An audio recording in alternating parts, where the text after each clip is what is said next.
On the morning of April 19, 1942, Heinrich Ernst Kniepkamp walked the factory floor of the Henschel and Zunn works in Kassel, his footsteps echoing against concrete that smelled of cutting oil, welded steel, and the particular metallic sharpness of precision machining. He was 47 years old, a former automotive engineer from Essen, whose career had carried him from civilian automobile development to the position of chief engineer at the Heereswaffenamt, the German Army Weapons Office, where his perfectionism shaped every armored vehicle the Wehrmacht would field. His hands, which had once adjusted carburetors and transmission linkages in peacetime workshops, now held blueprints for a machine that represented the most sophisticated armored fighting vehicle ever conceived. The first Tiger prototype stood before him, 57 tons of angled armor and precision engineering, its 88 Nm gun capable of destroying any tank in any army at ranges that enemy weapons could not answer. The prototype's turret gleamed under the factory lights, its surfaces finished to tolerances that automotive manufacturing would have considered excessive and that tank production had never previously attempted. Kniepkamp ran his fingers along the seam where the turret ring met the hull, feeling for imperfections that his eyes might miss, his engineer's instincts demanding verification that specifications had translated into physical reality.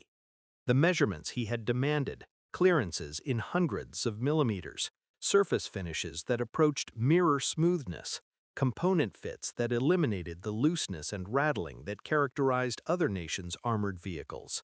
These specifications existed because he had insisted upon them, because his vision of what a tank should be could not accommodate the compromises that faster production would have required. The interleaved road wheel system that supported the Tiger's massive weight represented Kniepkamp's signature contribution to German armor design. 24 wheels arranged in overlapping rows distributed the vehicle's 57 tons across tracks wide enough to prevent it from sinking into soft ground, the complex arrangement providing a ride quality that crews would praise and maintenance personnel would curse. Each wheel required individual attention during assembly, its position precisely calibrated against its neighbors, the overlapping pattern creating a suspension system whose theoretical elegance would prove practically nightmarish when mud and ice accumulated in the spaces between wheels and froze solid during Russian winters. Kniepkamp had designed the system on paper in conditions that did not include temperatures of -30 degrees. The Eastern Front would test his theories against realities that Kassel's factory floor could not simulate. The engine compartment contained a Maybach HL210 producing 650 horsepower, a power plant whose sophistication matched the vehicle it propelled. The transmission that transferred this power to the tracks was an 8-speed unit whose complexity exceeded anything previously installed in a fighting vehicle, requiring assembly procedures so demanding that only the most skilled technicians could perform them correctly. Kniepkamp had specified this transmission because it provided the precise control that a 57-ton vehicle required for tactical maneuvering, because lesser systems would have compromised the performance characteristics he considered essential. The specification did not account for battlefield conditions that would damage transmissions beyond the repair capability of frontline maintenance units, or for the shortage of skilled technicians that would leave damaged Tigers awaiting evacuation to rear area facilities while battles moved on without them. The factory workers assembling this prototype represented the elite of German industrial capability, machinists whose skills had been developed over years of training, whose understanding of precision manufacturing enabled them to achieve the tolerances Kniepkamp demanded. These workers could not be multiplied by administrative decision or accelerated through abbreviated training programs. Their skills were the product of time that the war would not provide, of industrial traditions that mass mobilization could not replicate. Every Tiger that rolled off the assembly line at Henschel required their attention, their expertise, their irreplaceable knowledge of how to transform Kniepkamp's specifications into functioning mechanisms.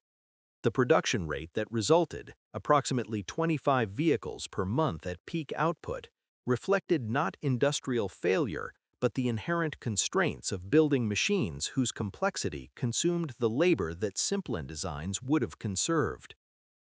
Kniepkamp approved the prototype with satisfaction that his professional standards had been met, his signature authorizing production of a weapon that would terrify Allied tank crews and consume German industrial resources in proportions that his engineering calculations had not addressed. The Tiger he had helped create would destroy enemy vehicles at ratios that seemed to justify every specification he had demanded.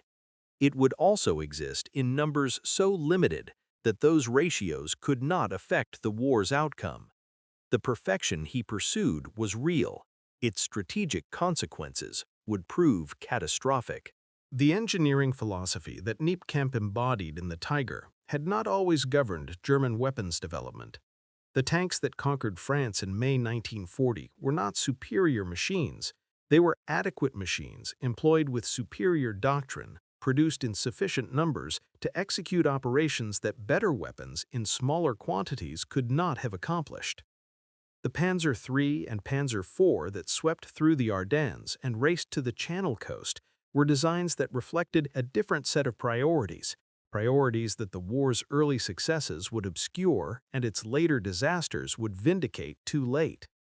The Panzer III that formed the backbone of German armored forces in 1940 mounted a 37mm gun that French and British tanks could defeat with their heavier armor, carried protection that enemy anti-tank weapons could penetrate at combat ranges, and possessed mechanical sophistication that German designers had not attempted to match. The Somowa S-35 was faster, better armored, and better armed than anything the Wehrmacht fielded against it. French tanks were better than German tanks in 1940. France lost anyway, its superior vehicles scattered across units that could not concentrate them, defeated by doctrine and communications and operational tempo, rather than by gun versus armor calculations that post-war analysts would emphasize. The lesson that German leadership drew from 1940 was not the lesson that the campaign had taught. The victory seemed to validate everything the Wehrmacht had done, including equipment decisions that prioritized quantity and reliability over quality and performance. But the German military mind, steeped in traditions of technical excellence and professional perfectionism, could not accept that adequate weapons had proven sufficient. The conclusion that leadership reached, that better weapons would have produced even greater success, set the trajectory towards the Tiger and everything that followed it. The war's early victories did not teach humility about what winning required. They taught confidence that encouraged the pursuit of excellence over the acceptance of adequacy. The invasion of the Soviet Union in June 1941 shattered this confidence with the first encounters against the T-31 and KV-1. German tank crews discovered that their 37mm and short-barreled 50mm guns could not penetrate Soviet armor at ranges where Soviet guns penetrated German armor with ease. The Panzer III that had conquered France became a death trap against opponents it could not hurt and could not survive. Reports flooded back to the Heereswaffenamt, describing engagements where German shells bounced harmlessly off Soviet hulls, while return fire transformed German vehicles into burning coffins. The shock was profound. The response was predictable. Germany would build better tanks, tanks that could defeat the T-31 and KV-1, tanks whose guns and armor would restore the superiority that German crews expected and that German doctrine required. Kniepkamp received the specifications that emerged from this crisis with the enthusiasm of an engineer presented with a worthy challenge. The new tanks would mount guns capable of destroying any Soviet vehicle at ranges that preserved German crews.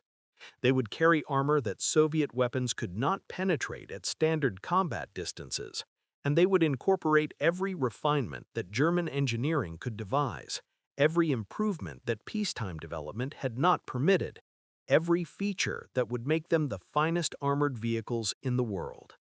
The specifications did not include constraints on complexity, did not prioritize producibility, did not acknowledge that the Soviet advantage in 1941 was numerical as much as technical, that the T-31 succeeded not only because it was good, but because it existed in quantities that German intelligence had catastrophically underestimated. The programs that resulted, the Tiger, the Panther, the progression of ever more sophisticated vehicles that would follow, represented German engineering at its most capable and German strategy at its most self-defeating. Each tank that emerged from Kniepkamp's specifications was genuinely superior to its opponents. Each tank also consumed resources, labor, and time that might have produced 3 or 4 adequate vehicles whose collective impact would have exceeded the magnificent machines that replaced them. The lesson of 1940 was quantity employed with doctrine. The lesson Germany learned was quality pursued without limit. The difference would prove fatal. Ernst Barkmann received his Panther tank on a July morning in 1944 in a Norman orchard whose apple trees had been shredded by artillery into stumps that smelled of sap and high explosive. He was 25 years old, a former farm worker from Kisdorf in Schleswig-Holstein, whose hands had guided plows and milked cows before the war transformed them into instruments for operating machinery designed to kill. The tank before him was magnificent, 45 tons of sloped armor and precision engineering, its long 75mm gun capable of destroying any Allied vehicle at distances that their weapons could not answer. Barkmann walked around the vehicle with the appreciation of a man who understood machines, his fingers tracing the weld seams that joined armor plates angled to deflect incoming rounds, his eyes assessing the craftsmanship that distinguished this weapon from the Panzer IV he had commanded through the Eastern Front. The Panther's armor philosophy differed fundamentally from earlier German designs, where the Tiger relied on thickness, 100 millimeters of vertical plate that stopped rounds through sheer mass. The Panther employed geometry, its glacis plate angled at 55 degrees from vertical, so that incoming rounds struck at oblique angles and ricocheted rather than penetrated. The 80mm frontal armor, when its angle was calculated, provided protection equivalent to nearly 140mm of vertical plate. Soviet designers had pioneered this approach with the T-34, whose sloped surfaces had shocked German crews in 1941. The Panther represented Germany's answer, a vehicle that incorporated the lessons the T-34 had taught while adding refinements that German engineering considered essential. Barkmann's previous experience in Panzer IVs gave him perspective that crews receiving Panthers as their first tanks could not possess. The Panzer IV was a workhorse, reliable, repairable, understandable to men whose mechanical education had been acquired in farm implement sheds and village garages. Its transmission could be serviced by crews with basic tools. Its engine, a Maybach HL-120 producing 300 horsepower, ran for thousands of kilometers without the catastrophic failures that more powerful plants suffered. The tank was not impressive by the standards that had produced the Panther, but it functioned in conditions where impressiveness mattered less than functionality. The Panther that Barkmann now commanded demanded more from everyone who served it. Its Maybach HL-230 engine produced 700 horsepower, enough to propel 45 tons at speeds exceeding 50 kilometers per hour on roads, performance that crews celebrated until the engine's complexity produced breakdowns that performance could not compensate. The transmission, a ZF AK7-200 7-speed unit, provided the precise control that the vehicle's power required, while simultaneously creating maintenance demands that frontline conditions could not meet. Barkmann's driver would need to master throttle and clutch interactions more demanding than anything the Panzer IV had required. His maintenance crew would need skills that abbreviated wartime training had not provided. The tank's smell was distinctive. New lubricants, fresh paint, the metallic sharpness of machinery that had not yet acquired the accumulated residue of combat operations. Barkmann climbed into the commander's cupola and surveyed the fighting compartment with the appraising eye of a veteran assessing his chances of survival. The interior was cramped despite the vehicle's size, the breech of the 75mm gun dominating the turret space, ammunition racks surrounding the crew with propellant that would immolate them all if penetrating rounds found fuel or shells. The turret traverse was powered by hydraulics, faster than the manual systems of earlier tanks, but dependent on engine power that would cease if the engine failed. In a Panzer IV, a crew could traverse their turret by hand if systems failed. In a Panther, system failure meant vulnerability that hand cranking could not adequately address. The other Panthers in Barkmann's company sat in the orchard in various states of readiness. 3 had arrived with mechanical defects that required attention before they could enter combat. Transmission problems, final drive failures, engine issues that the journey from the factory had revealed. The Panther's mechanical unreliability had become notorious in the months since its introduction, early models suffering breakdown rates that removed more vehicles from service than enemy action. The design had been rushed into production to meet the Eastern Front crisis, its development compressed into timelines that testing could not verify and debugging could not accomplish. Barkmann's Panther was a later production model, with improvements that addressed some initial defects, but the fundamental complexity remained. The precision engineering that Kniepkamp's philosophy demanded, creating vulnerabilities that simpler designs would have avoided. The other Panthers in Barkmann's company sat in the orchard in various states of readiness. 3 had arrived with mechanical defects that required attention before they could enter combat. Transmission problems, final drive failures, engine issues that the journey from the factory had revealed. The Panther's mechanical unreliability had become notorious in the months since its introduction, early models suffering breakdown rates that removed more vehicles from service than enemy action. The design had been rushed into production to meet the Eastern Front crisis, its development compressed into timelines that testing could not verify and debugging could not accomplish. Barkmann's Panther was a later production model, with improvements that addressed some initial defects, but the fundamental complexity remained. The precision engineering that Kniepkamp's philosophy demanded, creating vulnerabilities that simpler designs would have avoided. The Tiger program that Kniepkamp supervised from conception to production represented German engineering philosophy at its most refined and most self-defeating. The specifications he had approved demanded a tank capable of destroying any enemy vehicle at ranges exceeding 2,000 meters, carrying armor that no enemy gun could penetrate at standard combat distances, powered by systems sophisticated enough to move 57 tons across terrain that would immobilize lesser machines. Each requirement was achievable. Each achievement consumed resources that the requirements had not accounted for. The Tiger that emerged from Henschel's factory was exactly what Kniepkamp had specified. It was also exactly what German industry could not produce in quantities that strategic necessity demanded. The 88mm KWK-36 gun that formed the Tiger's primary armament was a weapon whose lethality became legendary among both German crews and Allied soldiers.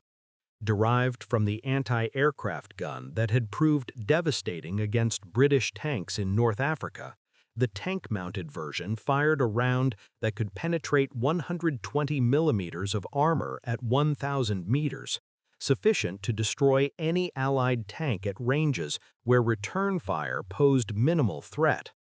Tiger crews learned to engage at distances that transformed combat into execution, their targets burning before they could close to ranges where their own guns became effective. The kill ratios that resulted, Tigers regularly destroying 5, 10, even 15 enemy vehicles for each loss they suffered, seemed to validate every specification Kniepkamp had demanded. The ratios concealed a reality that the production numbers revealed. The total Tiger production across the entire war, from the first prototype that Kniepkamp had inspected in April 1942 to the last vehicle completed in August 1944, amounted to 1,347 units. The number included both the Tiger I and the even more formidable Tiger II, whose 68-ton weight and 88mm KWK-43 gun represented further escalation of the specifications that Kniepkamp's philosophy demanded. American factories produced more Sherman tanks in single months than Germany produced Tigers in 4 years. The mathematics of this disparity meant that even a 10-to-1 kill ratio favored the Americans. They could lose 10 Shermans for every Tiger destroyed and still have Shermans remaining when the Tigers were gone. The production constraints that limited Tiger numbers emerged from every aspect of its design. The hull armor required specialized rolling mills whose capacity German industry could not expand. The gun demanded machining tolerances that only the most skilled workers could achieve, workers whose training had required years that wartime acceleration could not compress. The transmission, a Maybach Olvar 8-speed semi-automatic unit, contained components so precisely fitted that assembly required procedures more appropriate to watchmaking than tank manufacturing. Each Tiger consumed approximately 300,000 man-hours to build, time that might have produced 3 Panzer IVs or 4 Stug 3 assault guns, simpler vehicles whose collective combat power would have exceeded the single magnificent machine they replaced. The interleaved road wheel system that Kniepkamp had designed for optimal weight distribution created maintenance problems that no design revision could eliminate. The overlapping wheels required removal of outer wheels to access inner wheels when damage or wear demanded replacement, a procedure that workshops could accomplish but that field conditions made nearly impossible. In the Eastern Front, mud that accumulated between the wheels froze overnight into solid masses that immobilized vehicles until crews could break the ice free with picks and crowbars. The same design that provided superior ride quality and weight distribution in controlled conditions of German proving grounds became a liability in uncontrolled conditions of actual warfare. The engine and transmission combination that powered the Tiger proved equally problematic in operational service. The Maybach HL-210, later upgraded to the HL-230, produced the power that 57 tons required, but generated heat that cooling systems struggled to dissipate, particularly in summer operations where ambient temperatures exceeded design parameters. The transmissions that transferred this power to the tracks required adjustment and maintenance at intervals far shorter than simpler designs demanded. Frontline units lacked the specialized tools and trained personnel that proper maintenance required, resulting in breakdowns that accumulated into non-operational rates exceeding 50% in some formations. Kniepkamp received reports documenting these failures with the frustration of an engineer whose designs had been validated technically but compromised operationally. The Tiger performed exactly as he had specified when it functioned. The problem was ensuring it functioned under conditions his specifications had not addressed.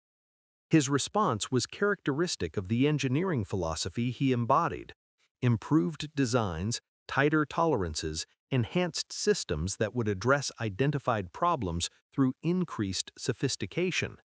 The possibility that simplification rather than refinement might better serve operational requirements did not align with an approach that equated quality with complexity and regarded compromise as failure. The Tiger crews who operated these vehicles in combat understood both their capabilities and their limitations with an intimacy that factory reports could not capture. They knew that their tank could destroy any opponent it faced. They also knew that reaching the battlefield required mechanical reliability that their vehicle inconsistently provided. That damage their tank suffered often exceeded repair capabilities available to their units. That each Tiger lost represented an asset that replacement would not restore. The weapon was magnificent. Its magnificence could not compensate for its scarcity, and its scarcity was the direct consequence of the magnificence that Kniepkamp's specifications had demanded. The engagement that would make Barkmann's name synonymous with Panther effectiveness occurred on July 27, 1944, at a crossroads near the village of Les Lourets in Normandy. The early morning air carried the smell of hedgerow vegetation and diesel exhaust, the particular mixture that characterized the bocage fighting, where armored combat occurred at ranges more appropriate to infantry engagements than the long-distance duels that tank doctrine anticipated. Barkmann had positioned his Panther at an angle to the road, its sloped frontal armor facing the direction from which American forces would approach, its 75mm gun covering a stretch of pavement that any advance would need to traverse. The crossroads offered fields of fire that the surrounding hedgerows elsewhere denied, a rare opportunity for the Panther to employ its range advantage in terrain that typically compressed combat to distances where that advantage disappeared. The American column that approached Barkmann's position represented the abundance that German forces had learned to expect and could not match. Sherman tanks interspersed with half-tracks and supply vehicles stretched along the road in numbers that reconnaissance had not precisely determined, their progress confident in ways that suggested they did not anticipate the opposition waiting at the crossroads. Barkmann watched through his cupola as the lead vehicles came into range, calculating distances his training had made instinctive, waiting until the geometry of the engagement favored maximum effect. The first round from his 75mm gun struck the lead Sherman at approximately 800 meters, penetrating the hull with a violence that transformed the vehicle into a pyre within seconds. The engagement that followed compressed into minutes whose intensity Barkmann would remember with clarity decades later. His gunner traversed from target to target while Barkmann designated priorities, the Panther's superior optics identifying vehicles before their crews could locate the source of fire that was destroying them.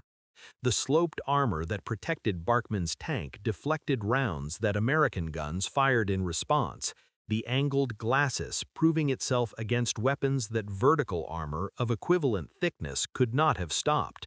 Sherman after Sherman burned along the road, their crews dying or abandoning vehicles whose protection had proven inadequate against a weapon they could not effectively answer. The final count of vehicles Barkmann destroyed that morning remained disputed in accounts that post-war historians would struggle to verify. German claims credited him with 9 Shermans and several other vehicles, numbers that American records did not fully confirm, but that the physical evidence of burned hulls along the Les Lourets road did not contradict. The engagement demonstrated everything the Panther could accomplish when terrain and circumstances aligned with its capabilities. The gun that could kill at ranges enemies could not answer, the armor that defeated return fire, the optical systems that enabled target acquisition before opponents could locate the threat destroying them. Barkmann had proven what German engineers had designed. The proof did not alter the mathematics that German strategy could not escape. The Crossroads victory occurred within a context that limited its strategic meaning. While Barkmann destroyed 9 American tanks, American factories were producing 900.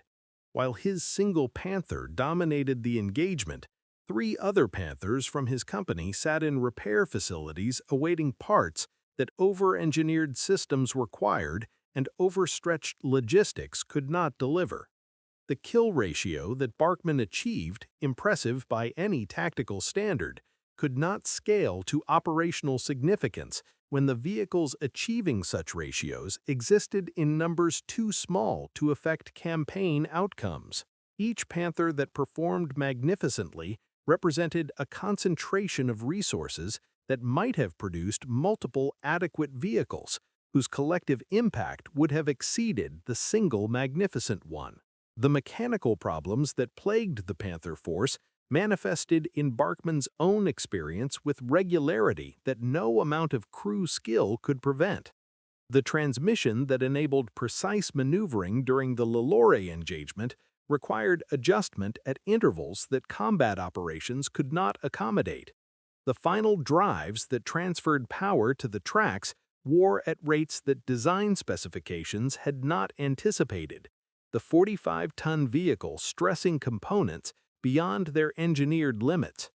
Barkmann's tank required attention from maintenance personnel whose skills had been developed for simpler vehicles and whose tools had been designed for repairs less demanding than the Panther required. When his transmission failed during subsequent operations, the repair required evacuation to facilities miles behind the front, removing from combat a vehicle whose crew had proven capable of destroying enemy armor at ratios that should have mattered. The Panther's fuel consumption compounded problems that mechanical complexity created. The Maybach HL-230 engine that provided the power Kniepkamp's specifications demanded also consumed fuel at rates that German logistics struggled to sustain. A Panther advancing 50 kilometers consumed approximately 300 liters of gasoline, supply requirements that multiplied across formations and accumulated into logistics demands that strained transportation networks already inadequate for the materiel the front required. Barkmann's tank could destroy any opponent it faced if it reached the battlefield with ammunition and fuel. Ensuring it reached the battlefield became progressively more difficult as the campaign consumed resources faster than replacement could provide. The American forces that Barkmann engaged at Lelore absorbed their losses and continued advancing. The column he had ambushed represented a fraction of the forces moving through Normandy. The vehicles he destroyed replaced by vehicles that factories produced in quantities German planners had dismissed as impossible. The tactical brilliance of the engagement, the positioning, the target selection, the exploitation of the Panther's capabilities could not compensate for the strategic reality that tactical brilliance addressed only symptoms while the disease progressed unchecked. Barkmann survived Lelore and would survive engagements that followed, his skills and his vehicle's capabilities preserving him through a campaign whose outcome his individual excellence could not affect. The specifications that Kniepkamp issued from the Heereswaffenamt reflected engineering principles that peacetime development had validated and wartime production could not sustain. Each component he approved met standards that German industrial tradition considered essential. Tolerances measured in hundredths of millimeters, surface finishes that minimized friction and wear, material specifications that demanded alloys whose production consumed resources already stretched beyond capacity. The philosophy was not arbitrary. Precision engineering produced machines that performed better, lasted longer, and operated more reliably than crude alternatives. The philosophy was also irrelevant to a war where machines that existed outweighed machines that performed optimally, where quantity deployed trumped quality achieved, where the enemy's ability to replace losses faster than Germany could inflict them transformed every exchange ratio into eventual defeat. The interleaved road wheel system that Kniepkamp had designed for the Tiger and adapted for subsequent vehicles illustrated how theoretical elegance became practical catastrophe.